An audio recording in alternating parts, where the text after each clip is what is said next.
I got a real treat for you today. This is going to be a lot of fun. I got the one and only Krista Wolf and the one and only Ronnie Feldman. Let's get a massive emoji explosion to kick us off. We're trying to break a record today. Our world record is 6,000 emojis. I think we're going to blow by it. So today we're going to be talking about making compliance cool. You got two of the three coolest people in the world here. We're going to be talking about making compliance cool and how do we elevate our ethics and compliance influence. We got a couple of quick announcements to get us started. The Ethico library is continuing to grow. So much thought leadership out there, so many great books. If you have not checked the Ethico library out, go ahead and hit this QR code and see what there is. Thank you.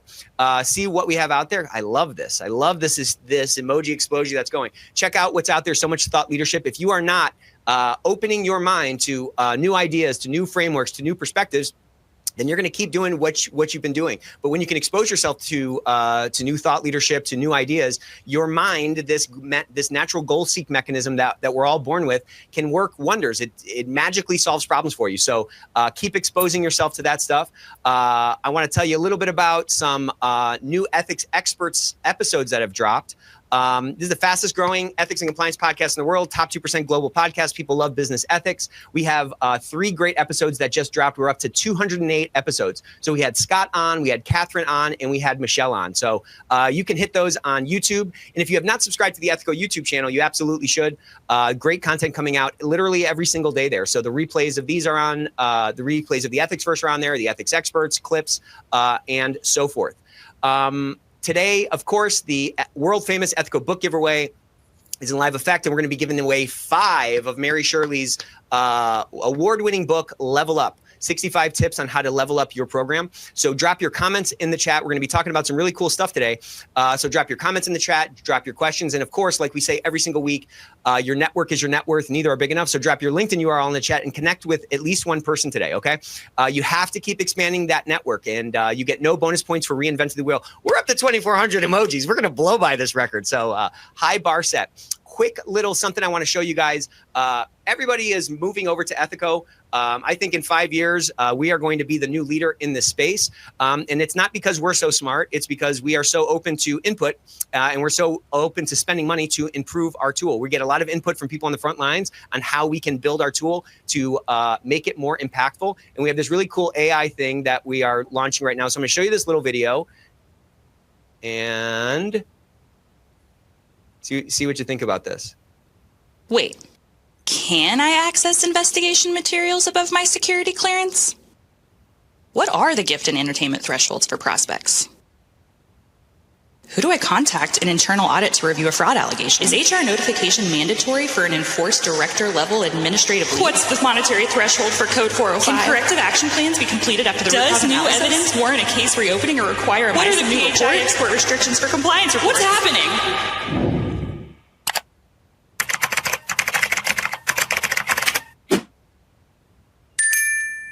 How cool is this? Oh, okay. Perfect. So that is the EcoBot. This is part of our award-winning ecosystem. Check us out on G2 if you have not seen us there yet. But what this thing does is this allows you to upload your policies, upload your procedures, things like that, so that your investigators at their fingertips can reference the material they need in order to do their job. We can't be effective if we're not efficient. And so when we can put better information in front of the people, the smart people who care on your team, they can do their job a lot faster. So if you're interested in that, or you are interested in the Promised Land promotion, then you should hit us up. The Promised Land promotion is for anybody who is with one of these status quo providers, whether it's OneTrust, Conversant, EQS, Navex. If you want to see what's out there, we'll have a no pitch zone style demo for you, and up to a year free. So that helps really de-risk your transition, helps make sure everything is dialed in so that when you flip the switch, there's no risk of it blowing back on you. You can make sure that all those T's are crossed and I's are dotted, up to a year free. And if you wonder how much the ecosystem is, it's 15% less than what you're paying right now. Also, our benchmark report is breaking records. We have over 100% more downloads than we did last year. And if you have not seen the benchmark report yet, there should be a link in the chat here. The benchmark report aggregates all the benchmark information from both Ethico and from the status quo Navex. So you have all that data in one spot. And it has a bunch of tips on how you can start to look at your metrics in a different way to tell better stories and really optimize your program. If the next 10 years, like I hope, and like I believe are going to be different than the last 10 years, it's going to be due to us bringing small tweaks, small changes to our thinking, small changes to the way that we operate our program to drive more leverage and drive bigger impact. So check out the benchmark report. We have 2 videos. We also have a healthcare benchmark report, which we did a full deep dive on last Tuesday. So if you weren't able to join us for that, or you weren't able to join us for the deep dive on the industry agnostic benchmark report, check out the YouTube channel and you'll be able to watch that replay, with your kids. How about that? Okay. All right. Let's dive right in. We have the one and only Krista Wolf. Look how cool Krista looks here. And look how cool Ronnie looks. Hi. How's it going, guys? Welcome to the Ethicsverse. Hey. Happy to be here. I do not look as cool as this avatar. There's no way. None of us do. Yeah, I was going to say, like, you really set the bar way too high. It's like a way to, you started off like, look at these cool things. And then there's these people. That's all right. Let's dive into to this presentation. Of course, free CEUs on the Ethicsverse. Ethicsverse members, of course, will get a distribution of these slides. Those will be coming afterwards. But let's talk about, let's frame out the conversation today about what we're talking about and how we're going to start talking about elevating our programs. Sure. Hey, so this is Ronnie with Learnings and Entertainments. And say hello, Krista. Hello, Krista. Hi, friends. Yes, the compliance unicorn herself. So we've called this presentation Making Compliance Cool, which, but to what end? The reason is we think it is a more effective way to influence, to create influence in your program. There's value in being seen as a positive, helpful, supportive resource. And if if we bore them and we annoy them, it undermines our ability to affect change. So that's sort of the premise of what we're going to be talking about today. We're going to be talking a little bit philosophically, but really tactily. How does that? Tactically. Thank you. Tactically, so that you can come away with some specific examples. So I'm going to thank Krista for making these slides really cool. I'm going to start out, but obviously everybody chime in. We'll take questions throughout. So please ask if there's anything that comes to mind. All right. So we do not have RIS. There's an explanation there. Thank you, Krista, for that. But the reason is, and we're talking about the traditional approach to compliance training, is there's a fundamental misunderstanding between what you all are doing, trying to help people stay out of trouble, trying to help them navigate the workplace within the rules. And they don't know that. They think of you as the office of no, the finger waggers, the corporate cops. And this often has very little to do with your positive personality. It has to do with the reputation of these words. Some programs, whether it's yours or people come from another organization into your organization, and they've learned that compliance is this boring check the box activity. And I would argue that until we address this reputational problem, they're not listening. And this is a big problem, because people do not speak up when they're bored, annoyed, or afraid. One thing that drives me crazy is that when the other training vendors out there, they're all talking about, measurements, and we got all this analytics and all that stuff. And I get that that's important, but 100% completion rates means nothing if they come away from that not learning anything and thinking that you don't care or that you've wasted their time. Right. Let me say one more thing, and then I'll just to button it up. But you'll like this analogy, Nick, because I remember you had this fun analogy about calling compliance training like DoorDash, where we just sort of throw it over the fence. I would argue that like the compliance training that we do right now, historically, is it not just training. Their programs are like this flavorless, bland ingredients. It hasn't been seasoned and it hasn't been cooked. The thing that will make your program go to another level is you have to add flavor, add spice, and add some heat to turn all of these, these policies and trainings into something that people want to digest and that will nourish them. And then you will get better Yelp reviews and maybe a Michelin star, and maybe they will ask to see the chef. What do you think, guys? Yeah, I like that. I do like that analogy. I think that's good. It's like, a dish with no flavoring, like a soup with no flavoring. I mean, at best, it's like seawater. You know what I'm saying? We have to put some other flavor profiles in there, and we have to be able to do this pattern interrupt, which I'm sure we'll talk a little bit more about. But if the training looks like exactly what they have expected, or the interactions with you are exactly what they have come to expect from the stereotype that they've built about compliance, well, then the engagement level is going to be way lower. When we can break the pattern by showing up a little bit different, by seasoning that dish a little bit more, it's obviously going to be a lot more appetizing, and it's going to pierce the veil of attention that we're all trying to fight through. This is a game of influence, and it's a game of attention, and we can't influence behavior if we can never get through. Right. And it kind of makes me sad because our rislessness did not come from our intentional attempt to be bland or flavorless or bureaucratic or whatever. We are tasked with a very important job that is overseen by some pretty higher powers. And we have a passion for the things that we do, right? We're compliance professionals and we love this stuff. But we also forgot that other people love their stuff. And as much as we love our stuff and we want to tell everybody about it, there's the people that love their stuff that much too. And it doesn't line up. And we just keep doing the same things and expect something different. So maybe we start listening, relating a little bit more, right? Add some salt, see what happens. It might work. Give it a try. Yeah. So the arc of this discussion today is, I think we all inherently believe that this is true.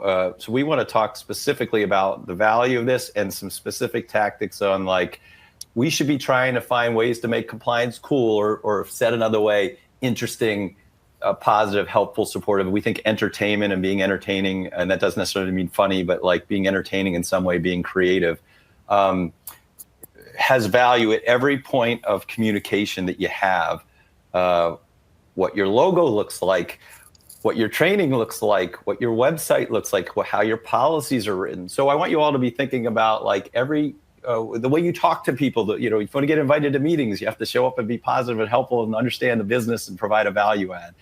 So a way to sort of summarize this is, Nick mentioned one of them, pattern disruption is this behavioral science thing that just talks about the idea that, if everything looks and feels the same, which sometimes corporate comms really wants that, but it can sometimes hurt your ability to stand out. You need these little pattern disruptions to jolt people's brains into paying attention. So being creative, interesting, positive is a way to stand out and get it noticed.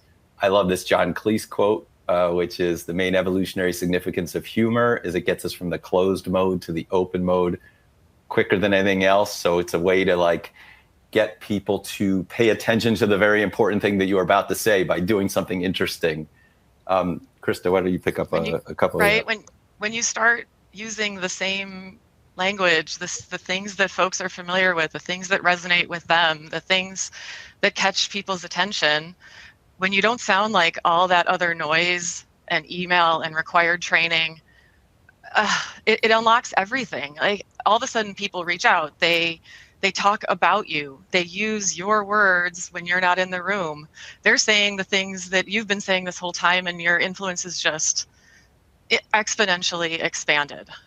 So we've got a whole bunch of examples of how you can do this. Can be easy, can be, you can dig in even deeper, but start somewhere. There's a question in the chat. It said, question to Nick, a la the Fonz. Hey, I'm a geek. I never was a cool kid. How do I make my compliance function cool? So I'd love you guys to weigh in on that. I mean, we're going to be talking about that today. But what I think it starts with self and self-image. And I think when we are in our own fight or flight mode, or when we're in our own sort of guarded state, it's hard for us to let our creativity out, and it's hard for us to let our true self out. So whether you're a geek or a nerd or a cool kid or whatever, the people that are close to you outside of work, let's just kind of consider our real lives outside of work, they are connected to the real you. The real you shows up. That's who your best friend knows. That's who your brother, your wife, your family knows.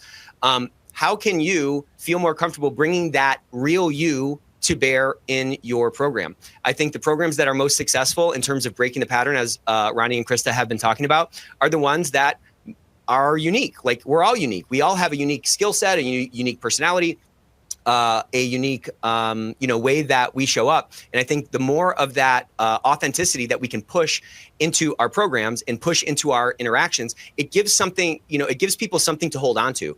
It gives them a distinct sort of like wavelength or a frequency that, rises above the din of, compliance that they've come into contact with before. So I think it starts with that. And I would just, this is an ongoing thing, at least for me.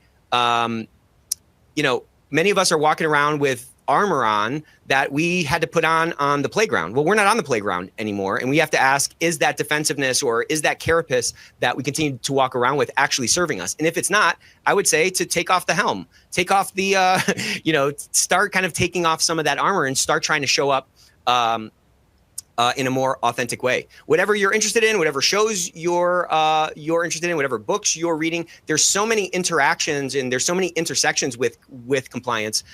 Bring some of that uniqueness into your program, and I think you can turn that ship a lot quicker. That's my perspective.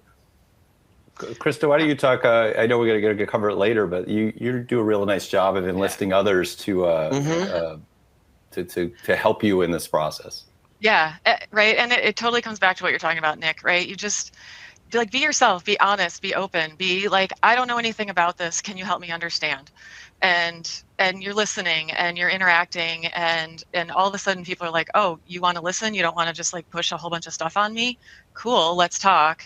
Right. And then all of a sudden, like, then they start saying like, oh, hey, you should talk to these guys.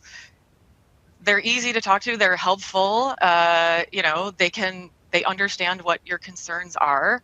Understanding is a huge part of communication. So we've got some stuff on that later too. How you can really, with some fun stuff, tap into your crowdsourcing. Well, yeah. So we will share some examples, but crowdsourcing, involve others. So if you don't, as Nick said, I believe everybody's creative. You're creative with your family, with your friends and all that stuff. So tap into that part of yourself, but also, your corporate comms, your colleagues and peers. If you create a fun, even if you have a fun concept that you don't know how to execute, then bring in others. The other thing that we would recommend is, I feel like I've built a whole business that's just borrowing things that I like to watch on TV and film and then bringing them to the compliance space. Commercials, talk shows, game shows, contests, storytelling, podcasts. There's a million mediums that we use in our everyday lives. The main thing I would like to get across to everybody is you can separate the delivery mechanism from the format. There's a difference between having a difficult conversation and a conversation about a difficult thing. Meaning you can take this very serious subject and wrap it in an entertaining device, in a creating device, and increases the ability to connect with people. So it's like, and I want to make one other point before we move on the slide, and I'm going to show you a fun video, which is that when you make things that are short and fun, you will get others to champion that on your behalf. I think this is the most important thing about creativity. So you create a fun little thing, or you get others to help you create a fun little thing. Then you get ethics ambassadors who will play that for you. You get leaders who will play that for you in their meeting. We've had other departments who will play a speak up video for you because it's short and fun. So to me, the more we tap into these devices, the better. I want to show you a quick video. We made this video. It's basically Jimmy Kimmel does a thing called mean tweets. And we were like, it'd be really fun to show mean tweets for compliance. And the rationale is to sort of poke a little fun at how people perceive compliance and then use that as a reason to debunk it. This is about 90 seconds. Enjoy.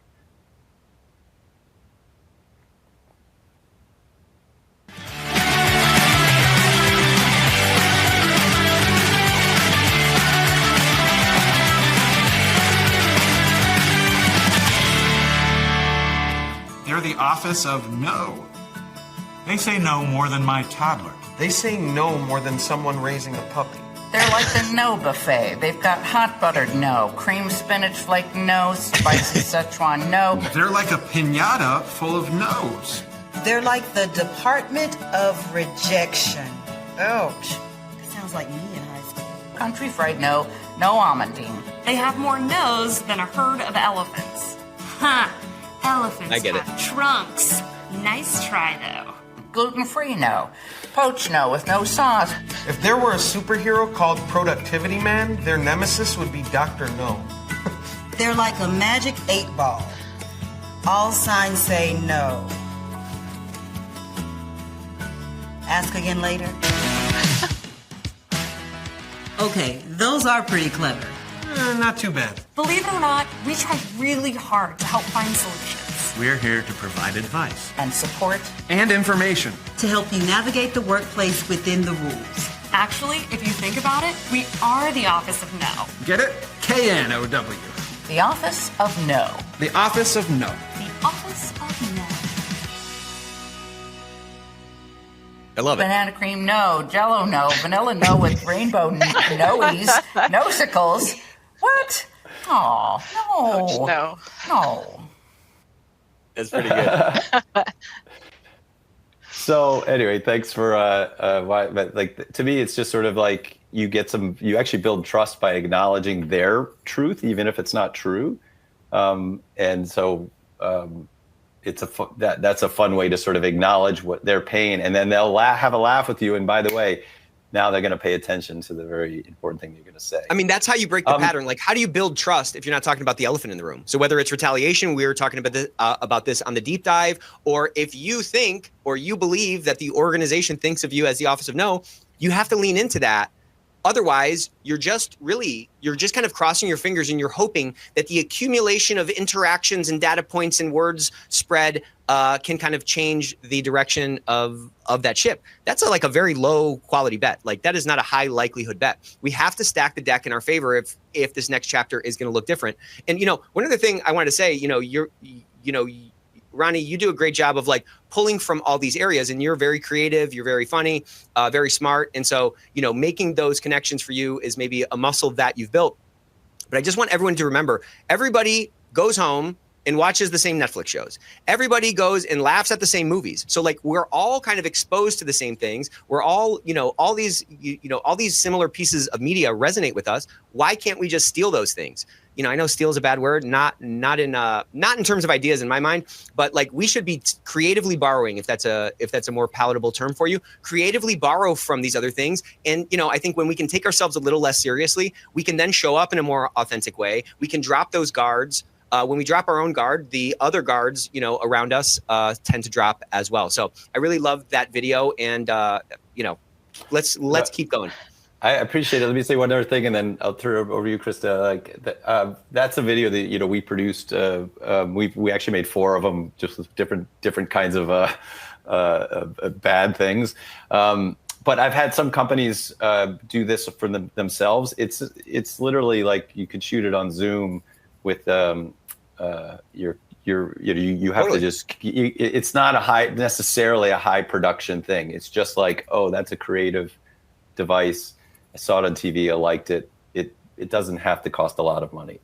Let's talk a little bit about one of the touch points is your image and brand. Yes. Yeah. I mean, right. So even Ronnie's video that you just showed, it was the Department of No. We're rebranding it as the Department of No.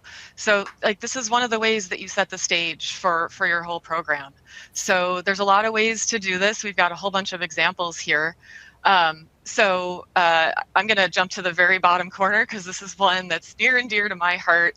The spark starts with you, and our amazing new animated teammate here at Agilent, Dr. A. So this is our new brand for our new code of conduct and setting the stage for our whole program.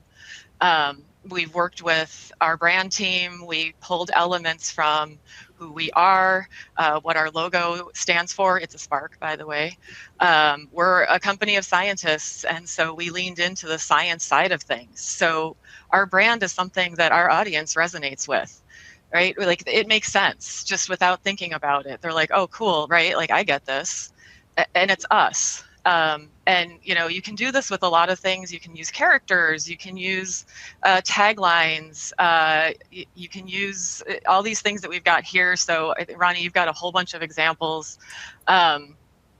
Your taste one, that's the one that just always hits. It's so fantastic. Well, so I appreciate the setup. The point is that like compliance sometimes, as we said, has a negative connotation. Now, there's ethics and compliance, but I often start when a client comes to us and I say, okay, like when you walk into a room, what kind of face do people make? Let's start there. And then we sometimes go like, okay, can you change your name? And sometimes you can, and sometimes you can't. Can you change your logo and image? It's all about starting with, like in marketing 101, if you have a bad brand, change it. So one thought is to think about the literal image of you, the logo. It could be a tagline. It could be a character. So I've got a couple of them there just to show you some examples. Like we rebranded this med device firm, the I Team. So again, not insanely creative, but it was mostly around integrity. And they were like, well, that's better than legal and compliance, which is what it was. And then we started rolling out a campaign like I care, I speak up, I ask. So that was a fun way to do it. We worked with another company where they simply use I care, which I love, which is an acronym for integrity, compliance, accountability, respect, ethics, and that everything comes around show that you care. I care about my partners. I care about my business colleagues. I care about doing the right thing. So I love the idea of acronyms. The one I want to, the one in the middle is a character, Do It Right, Rick.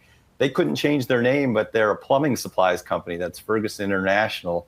So we created an animated character who's like this plumber guy, and we use lots of plumbing metaphors and puns.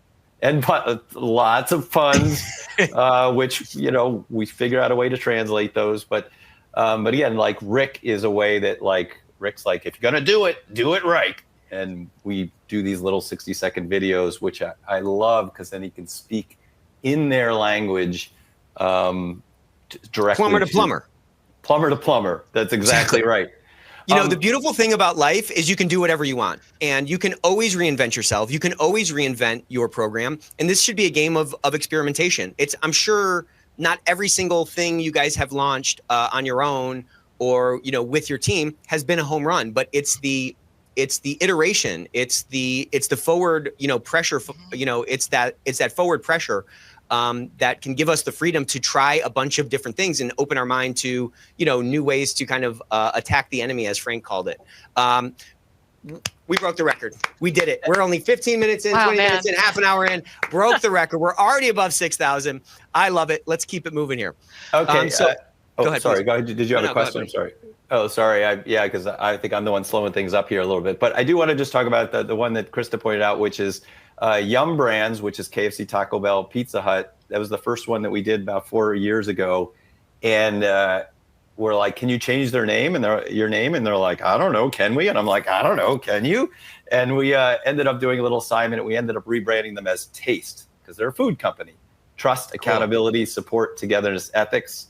And we created a little jingle that I'm going to play for you. And now all of their courses, by the way, are like Taster's Choice or a conflicts of interest course is called These Are the Days of Our Fries, which is we have traveling with taste. So it's become like, don't have bad taste, have good taste, ingredients, recipes. It was a fun way to kind of positively promote a new image. And here's a little 60-second video about it.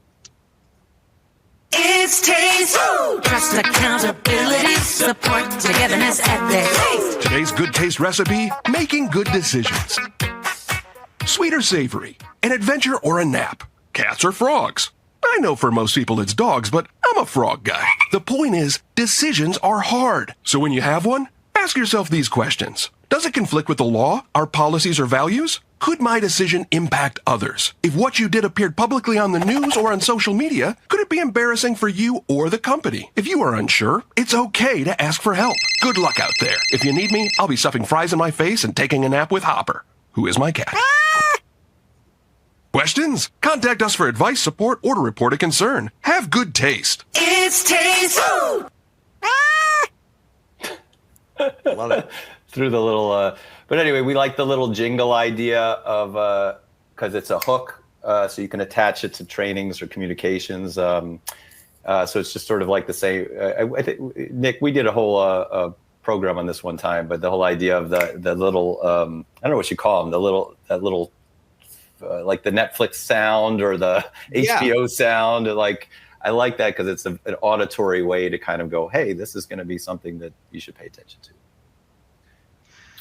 Awesome. Yeah, we have to add more dimension to our communication if we're going to actually compete with all the other, attention-grabbing things, whether it's on somebody's phone or their email or on social or whatever. If we're not stepping our game up and adding some dimensionality to that, then it's just going to be status quo, and the next 10 years are going to look just like the last 10. Yep.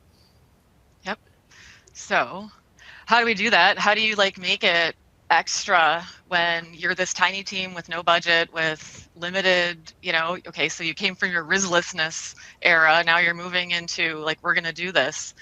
So one of the things that is really important to remember all the time, everything you do, say, the way you show up, all of it matters. So what you say, what you don't say, if people can count on you, that makes a difference. So all of it is your communications package.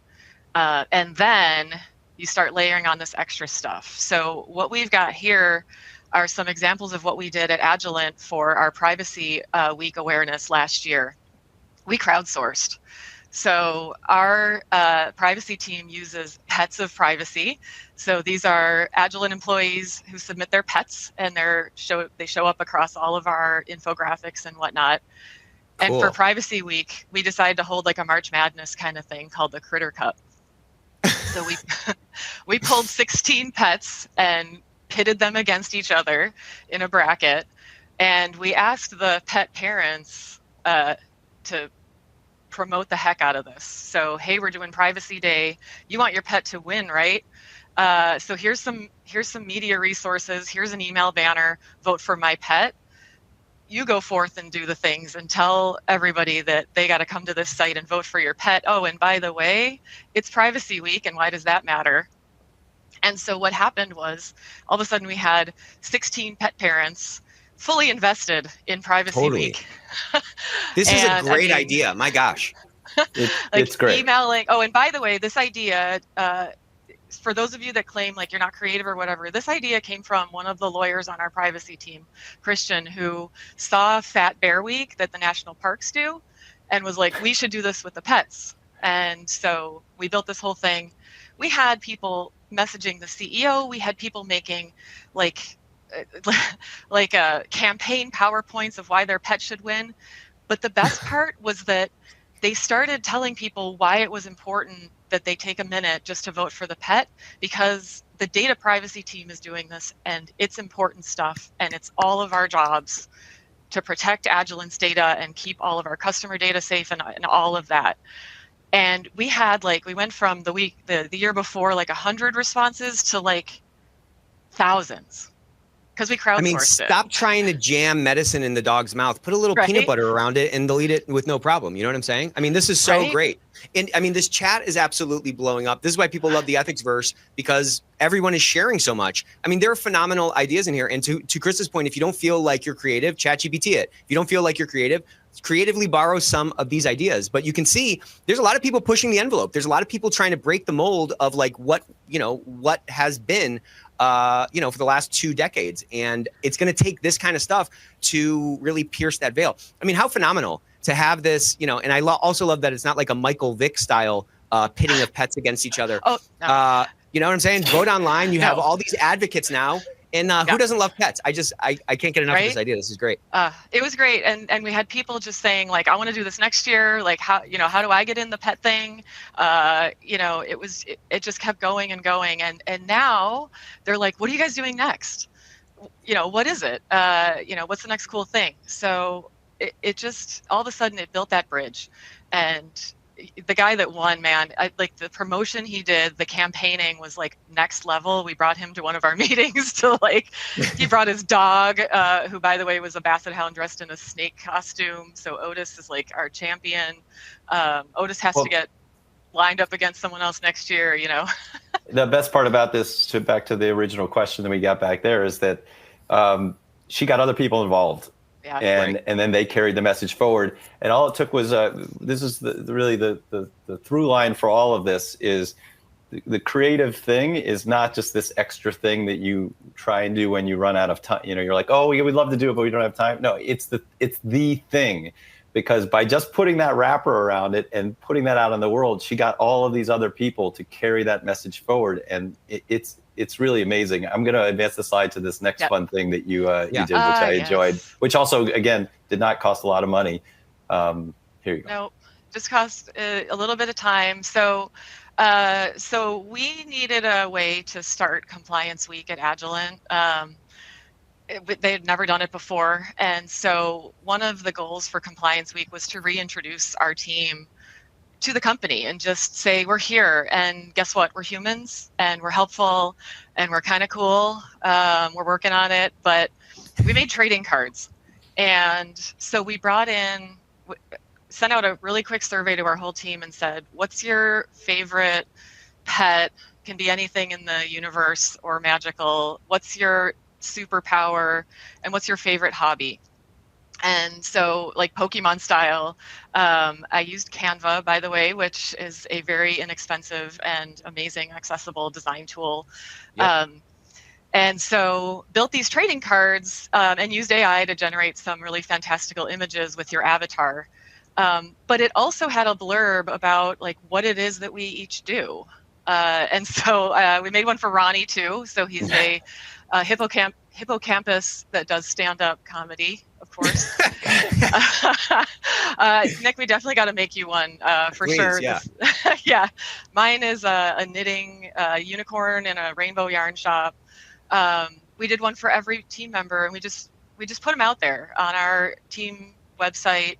And we said, you know, this is who we are. So we're people. We've got lives. We're human.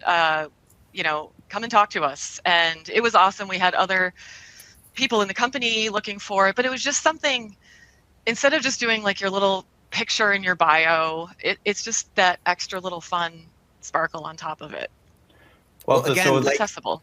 There's a certain mundanity, is that a word? Like the mundaneness, I don't know what it is. There's a certain mundanity to our lives and to our work. And when we can come in as compliance, or as our, you know, if you rebranded, as somebody said in the chat, as your, you know, ethics and integrity program, when we can come in, like Krista said, and humanize ourselves, and we can break that pattern, it can cause people to say, oh my gosh, I thought those guys were so stodgy and like stiffs. Wow, I was wrong. They're not going to say that out loud. They're going to say that internally, but like that's the battleground. That's where the opinion lives. You know what I mean? I just love it. I think. Listen, all these locks are pickable. We can pick all these locks. We just have to do things a little bit different. I think it's like the John Cleese quote that I was saying. You know, the main evolutionary significance of humor is it gets us from the closed mode to the open mode faster than else. So without a lot of money, she's now given something for some people to talk about. Like, if you're afraid about compliance, you're like, oh, I'm going to go talk to the knitting unicorn lady. Like, it's just, it's sort of a fun fact, and Exactly. They're shareable. I want to talk a little bit about just communication in general from our perspective. So I agree with all the stuff that's been said so far. Like, I'm a big fan about, short and some entertainment value. I personally like the idea of commercials. What does a commercial do? It's something short, has some entertaining wrapper to it, and it says, go here for more information. And the interesting thing about commercials is you can put them in lots of places, and you can play them in higher rotation. So as a strategy, think about this.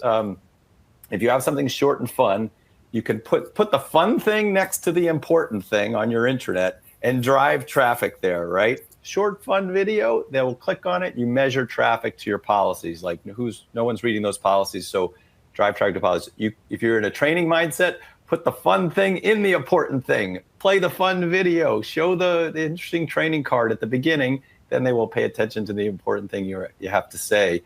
Give the fun thing to a colleague or an ethics ambassador or a legal person. Play this on your Monday morning meeting. They'll do it without an eye roll if it's short and interesting. So I think the idea of that creative wrap around it opens up so much more visibility and exposure which helps with learning recall, and it also helps with seeding the idea of this reputation and brand that's positive and helpful. I do have a video to share. Do you guys have another comment about this? No, let's show the video. Let's see it. I do a lot with music personally. Again, there's so many different styles of commercials, but I do a lot with music partially because it's an earworm, right? It's not about the visual. It's like the thing that gets stuck in your head, and you can play it over and over again like a song that lives in your brain. So this is a little 60-second jingle about gifts and entertainment.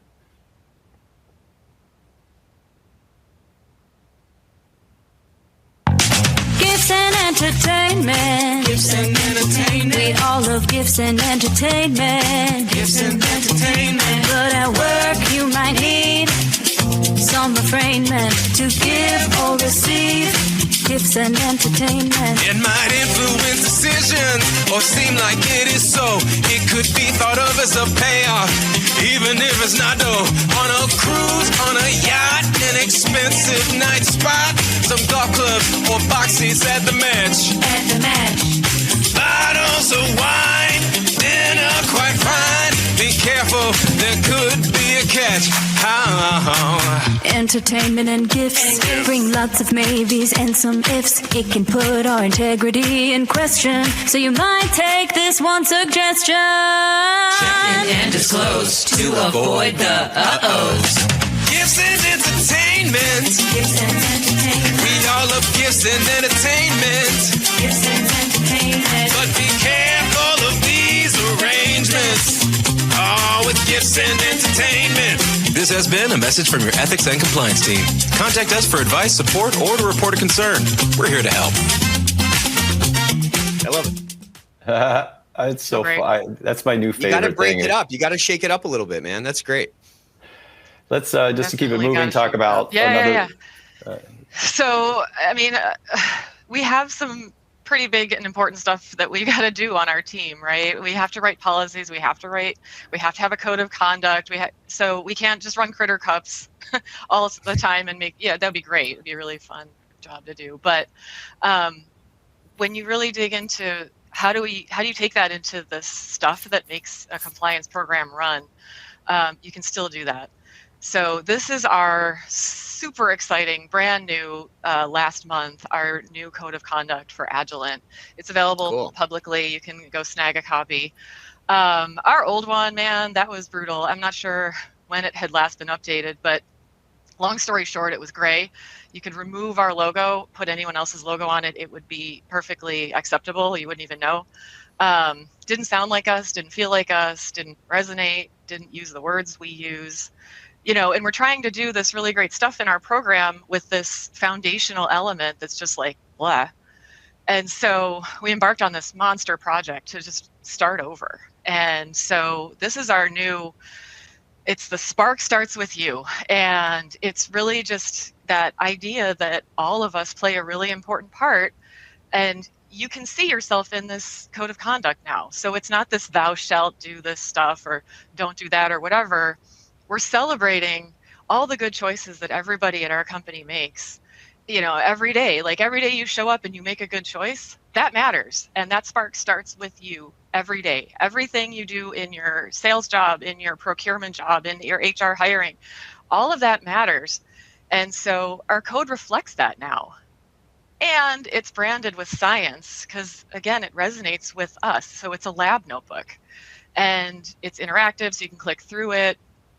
All the supporting materials are available internally. Like this, it just all of a sudden flipped everything around, and people were like, oh, wow, I want to read this. I want to look at it. Like, I want to look at it too. Like, it's still cool. Even in working on it for 2 years, you look at it, I'm like, this is still really cool.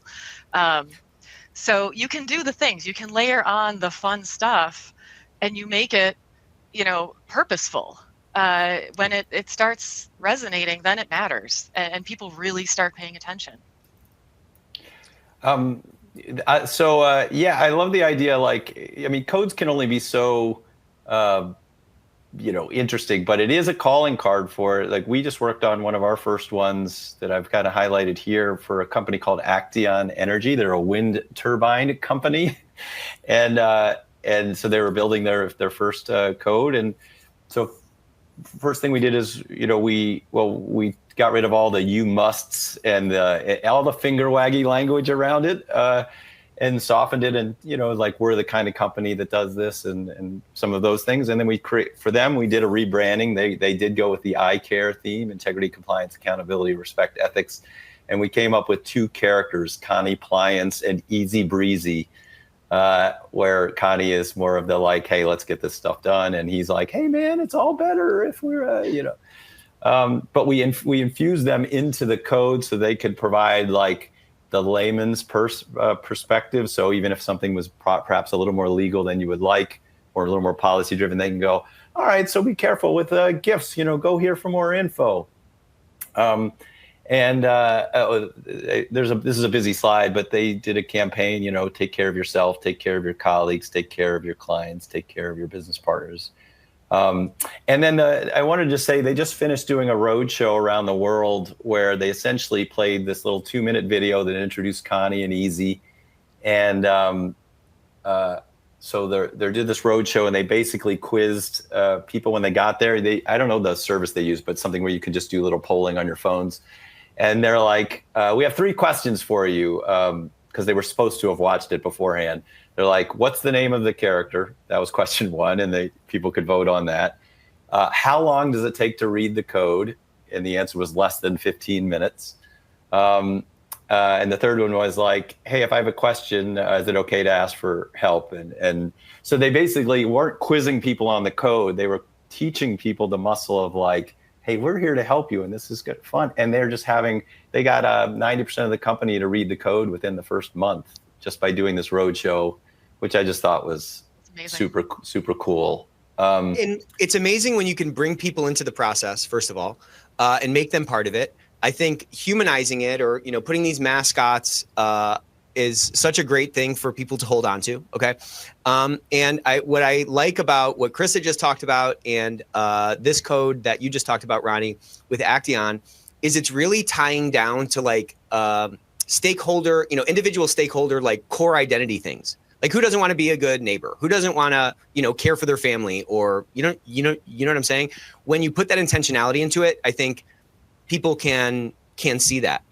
If you bake, if you make a dish with a lot of love, or you make a dish without a lot of love, I feel like those taste different.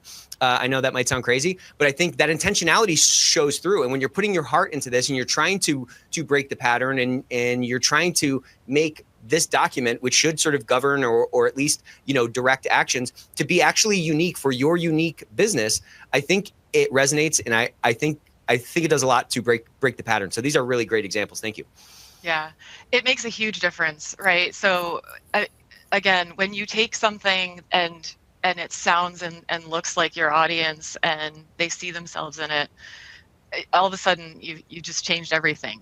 So the other part of our code of conduct rollout is what we've got here, right? Okay, so you roll this great document out, but how do you get people to, go to it? How do you get people to like, okay, cool, it's out, big deal, whatever, I've got a job to do.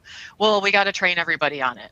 And like, I hate the word training. I really, really like to lean into education and looking at it as an opportunity instead of an obligation. So we put all this work into this really big code of conduct. So shouldn't the training really support that and drive people to be curious and learn more and take more ownership on themselves for, doing the work, the important work that we all need to do every day, make good choices. So instead of building a course that just directly repeats everything in a document that you can easily read, we created an experience. And that experience had 2 learning objectives. It was that you know where to go to find more information, and that you know who to reach out to when you need help. It was not, let's train on every single blessed topic inside the code of conduct. And so this course ended up. That's a very different angle, That's a very different sort angle, of, right? Philosophy. Yeah. So, because if you teach people everything, you're teaching them nothing. Yeah, right. You can't just blast it all out there and then be like, 6 months down the line, did you remember that? Of course you didn't. So let's instead show them where they can go anytime they need help.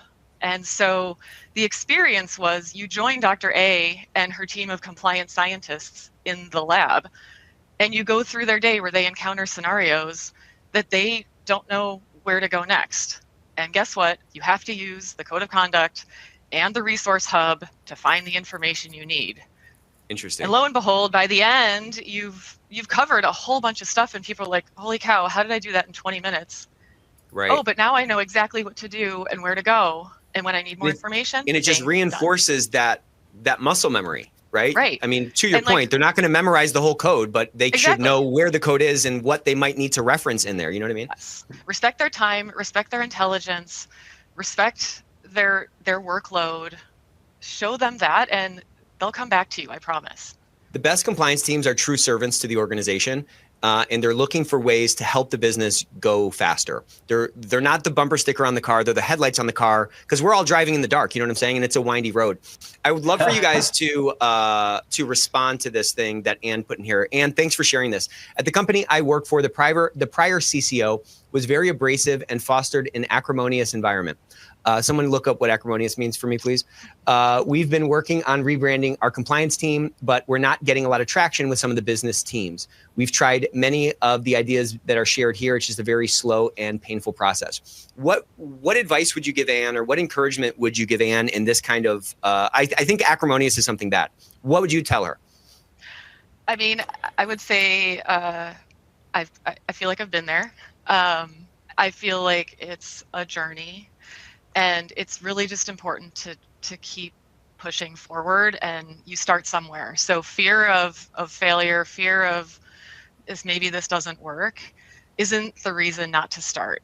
And you can start somewhere, and you don't have to go like level 100. You can start at like level 20. Start building that crack, building that relationship, like working your way in there, demonstrating then that it works. And then you move forward from that. But, starting somewhere for me was the biggest thing. Like, start talking to your team and saying, okay, this matters, and this is where we can get. So let's just be persistent, be friendly, but, just and understand the business. Keep up the good work, and just don't stop. Just keep picking away. It is a slow thing. I had an interesting conversation with the compliance officer. What he said was, he said, like, he was new to the organization. His team was like, hey, we're not getting invited to meetings. He goes, well, I can get you invited to the first one. And he goes, what they're going to do is they're going to ignore you, right? And he goes, but if you're adding value, the next time you're invited to the meeting, they'll start making fun of you. And that's a good sign, because they feel comfortable enough making fun of you. And he goes, and then the next time they'll start having little sidebars with you, like, hey, I have this little question. Blah, blah, blah. And then the next time they'll start asking questions in the meeting. And he says it's a journey you got to go through. But to Krista's point, fear of failure is what often stops compliance programs from doing anything. And then we serve up the same nonsense. So, like, the most successful programs are trying more things. And some of them don't work, but that's okay. Like, you have to be creative in it. For the compliance officer, who's the McGrumps person, whatever that guy, our job is to provide a better business case for why these are valuable, because this is a more effective solution. There's a fundamental misunderstanding about the fact that you have to be serious about serious subjects, which is not true. So anyway. The people on this call on this webinar can help you build a better business case, so that, because all they want to do is want people to be more compliant. And guess what? This helps people be more compliant. That's my little rant there. We're running out of time. I love a good Ronnie rant. That might be a good podcast series for you, Ronnie. Ronnie rants. Ronnie's rants. I know we're running out of time. I'll touch on this real quickly, but like this costs so little money. Like, so this is a busy slide, but this thing on the left is something we added to some of our micro learnings, which is literally like, I try and have every micro learning we create, or every training, have something surprising as the first slide. And this one says, what are you going to be doing while you're watching this training? Folding laundry, doing emails in the background, singing a song about making a sandwich, like just acknowledging the fact that we know people are multitasking. And by calling that out, people, you surprise them and they'll pay attention. That's just a simple thing to do. It doesn't have to be that joke, but like, And the things on the right are 4 boxes. We created like a little decision tree on Articulate, which is an e-learning software that basically helps people explore the speak up process. And it's literally just a decision tree. Like, do you know about the speak up process? Yes, no, maybe. And depending on what they pick, we've built in some fun along the way. Like, do you hate reading? And then when they say yes, you're like, oh, well, being an adult means sometimes you have to read things that you don't want to, but you should. So anyway, there's lots of ways to make interactivity. You tell me, Nick. I have one more 90-second video to play, or we can cut to the end. No, let's see it. Okay. Let's, if we run a minute or too long or whatever, that's fine. I mean, if people need to hop, they're all subscribed to the YouTube channel, I'm sure, so they can just see that on their feed tonight. Yeah, we're winding down the end. This is just a fun example. I call it a training, but it's an interesting creative device that was loosely based off of Jimmy Fallon used to do something called Slow Jam the News. So this is called Training Jams, and it's about speaking up.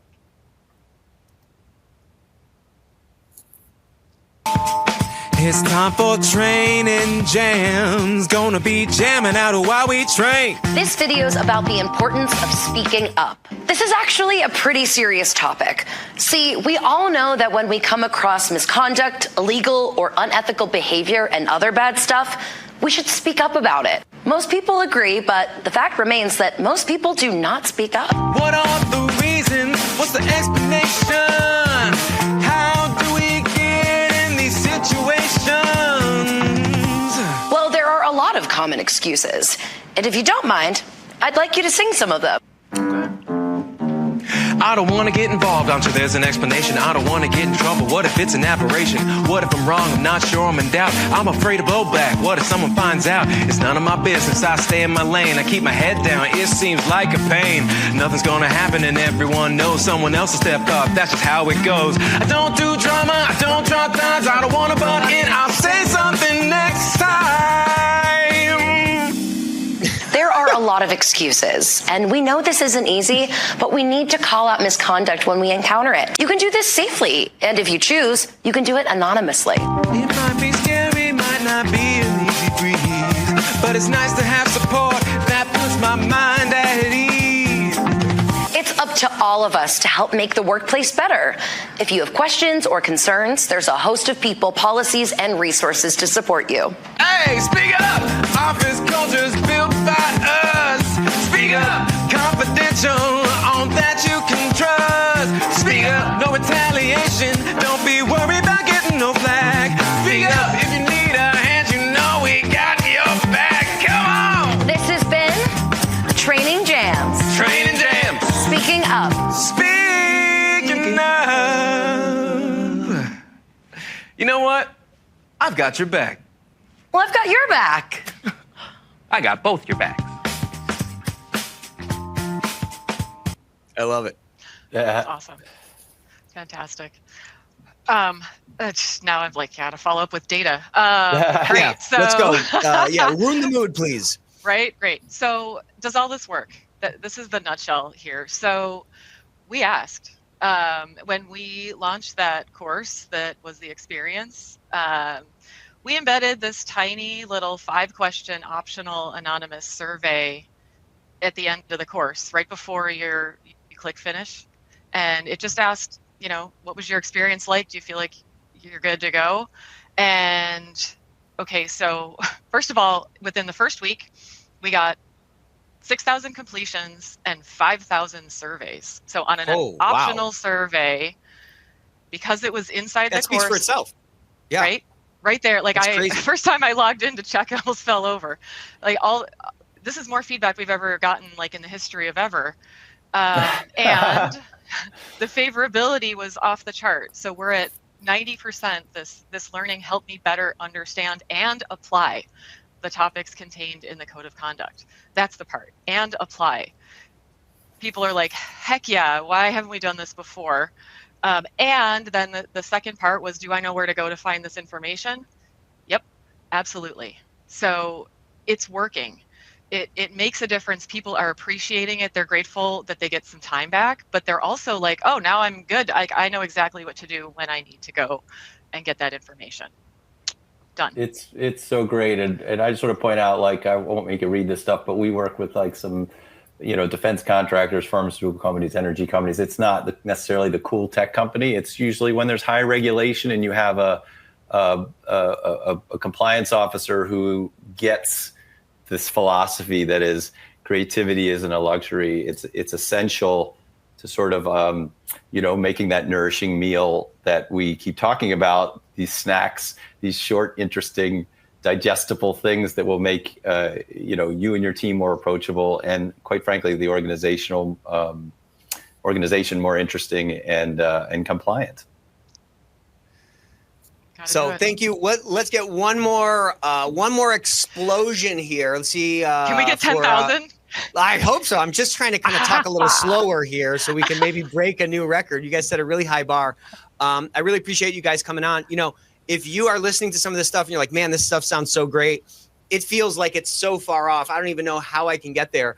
I would just want to encourage you to just start taking some little steps forward. Start experimenting. Like life is way more like baseball than it is like brain surgery. You can strike out 2 out of 3 times and still find yourself in the Hall of Fame. So start iterating. Start trying some of these things. There's been a massive democratization of media, accessibility. You can download CapCut. You can, get on what did you use? Canva. You can get on Canva to do this stuff. But you have to break the mold, and you have to start pushing yourself to do things different.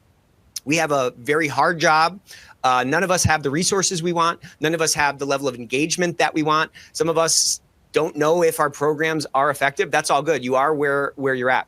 The name of the game over this next decade is really forward progress, putting one foot in front of the other, trying to really engage in this continuous improvement mode and opening our minds to new ideas. So thank you guys so much for coming on. Next week, next Thursday, we're going to be talking about data defense, staying ahead of cybersecurity threats with the one and only Matt Kelly. So bring your friends. Of course, free CEUs. So please spread the word. The more this community grows, the better it is for all of us. The more ideas we can get and we can begin implementing. One other thing, Wendy, the one and only Wendy Badger, brought up this term called the CASE method, which stands for copy and steal everything. These are all ideas are free. It's about your execution. So I hope this session has been motivating for you. I hope to see you next week, and we'll see you next time. See ya. Thanks, everybody.